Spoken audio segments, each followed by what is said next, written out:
তুমি কে আমি কে 25 ব্যাস এই স্লোগানে উত্তাল হয়ে রয়েছে শাহবাগের প্রজন্ম চত্বর। দর্শক এই মুহূর্তে দেখতে পাচ্ছেন চলমান স্বাস্থ্য ঝুঁকিকে নিয়ে পরীক্ষা ও বৈষম্যের প্রতিবাদে এইচএসসি 2025 ব্যাচের শিক্ষার্থীদের পক্ষ থেকে অবস্থান কর্মসূচি তারা পালন করছেন। দর্শক এই সকল শিক্ষার্থীরা কিন্তু তাদের পরীক্ষা পেছানোর দাবিতে এই মুহূর্তে শাহবাগের প্রজন্ম চত্বর অবস্থান করছেন এবং নিজেদের দাবির পক্ষে কিন্তু বিভিন্ন ধরনের স্লোগান কিন্তু তারা দিচ্ছেন।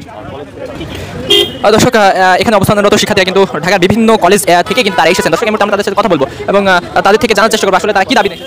ভাইয়া আমাদের আচ্ছা ভাইয়া আমরা আপনারা একটু এদিকে আসেন। এই আমাদের তিনটি দাবি কই নোটটা কোথায়? আচ্ছা মাইক আমরা মাইকে সবাই দাঁড়িয়েছেন। আমরা হচ্ছে আমাদের পরীক্ষা পিছানোর জন্য আমরা এখানে দাঁড়িয়েছি। হ্যাঁ আমাদের যে 25 ব্যাচ আছে আমরা চাইতেছি যে আমাদের এক্সামটা আরেকটু পিছানো হোক, যেন আমরা ভালো করে প্রিপারেশন নিয়ে তারপর এক্সামে অংশগ্রহণ করতে পারি। আমাদের যে তিনটি দাবি আমরা হচ্ছে মাইকের মাধ্যমে আপনাদেরকে জানাই দিচ্ছি। একটু ওয়েট।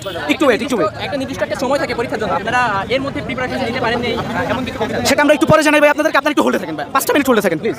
আচ্ছা এই ভাই আপনি কি বলেন আসলে কিসের দাবি আপনারা? ভাই আমাদের হলো কয়দিন আগে জুলাই আন্দোলন গেল, তারপরে এখন দেশে করোনার মহামারী বাড়তেছে, তারপর কয়দিন আগে আমাদের অনেক কলেজের কেন্দ্র বাতিল হয়েছে, কেন্দ্র চেঞ্জ হয়েছে, এ নিয়েও আমরা অনেক আন্দোলন করেছি। এর জন্য আমাদের পরীক্ষা পিছানো প্রয়োজন, নাহলে আমরা পূর্ণ প্রিপারেশন নিতে পারছি না।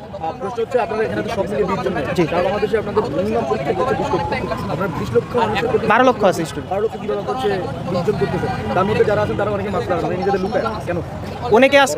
অনেকে বিভিন্ন পার্সোনাল প্রবলেমের জন্য আসতে পারে নাই, আবার আমাদের অনেক ডেট দেওয়া হয়েছিল, অনেকে আসছে অনেকে আসে নাই, এর জন্য সবাই আসতে পারে না। এটা জনসম্পৃক্ততার বাইরে এই আন্দোলনটা আসলে আমাদের অনলাইনে সবার সাথে কন্টাক্ট আছে, তো অনেকের সবাই তো এক বোর্ডের না। ঢাকা বোর্ড কি জন্য মনে করেন যে পরীক্ষাটা পেছানো হয়েছে? ভাই আমরা যেমন এই যে মার্চ জুলাইয়ের আন্দোলনে, হ্যাঁ 5 আগস্টের আন্দোলন, ত্রাণ বিতরণ, তারপর বিভিন্ন যে ডাকাতির যে আপনারা জানেন যে বর্তমানে পরিস্থিতিটা, তারপরে যে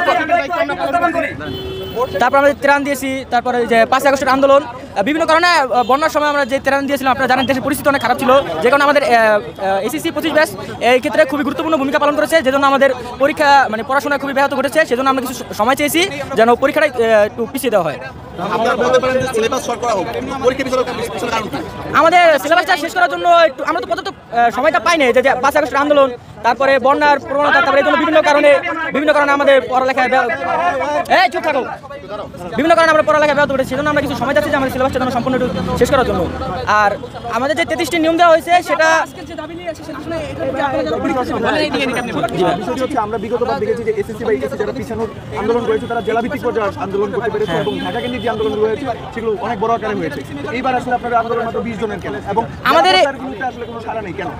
আমাদের যে আন্দোলনটা সেটা বিভিন্ন ডেট দেওয়া হয়েছে এবং ঈদুল আজহার কারণে সবাই বাড়ি গিয়েছে, যে কারণে একজন এক জায়গায় অবস্থান করার কারণে একত্রিত হতে একটু ঝামেলা হচ্ছে। আপনারা ঈদের আগে কেন আন্দোলন করলেন না? পরীক্ষার মাত্র 5-6 দিন আগে আপনারা আন্দোলন করলেন। আমরা এটার উদ্যোগ আরো আগে নিয়েছি বিভিন্ন আন্দোলন দেশের পরিস্থিতির কারণে আমরা আন্দোলনটা আর করা হয়নি। তার মানে হচ্ছে আপনারা যারা এখন এখানে আসলে পরীক্ষা প্রিপারেশন নিচ্ছেন না সবাই আসতেছে, একটু আমাদের সেজন্য বললাম কিছু টাইম লাগবে। মানে 1.5 ঘন্টা অলরেডি এখানেই শেষ। দর্শক যেমনটি দেখছেন যে এই সকল শিক্ষার্থীরা কিন্তু ঢাকার বিভিন্ন কলেজ থেকে তারা কিন্তু এসেছেন, তাদের পরীক্ষা পেছানোর দাবিতে কিন্তু তারা শাহবাগের প্রজন্ম চত্বরে তারা অবস্থান করছেন এবং নিজেদের দাবির পক্ষে কিন্তু বিভিন্ন ধরনের স্লোগান কিন্তু তারা দিচ্ছেন।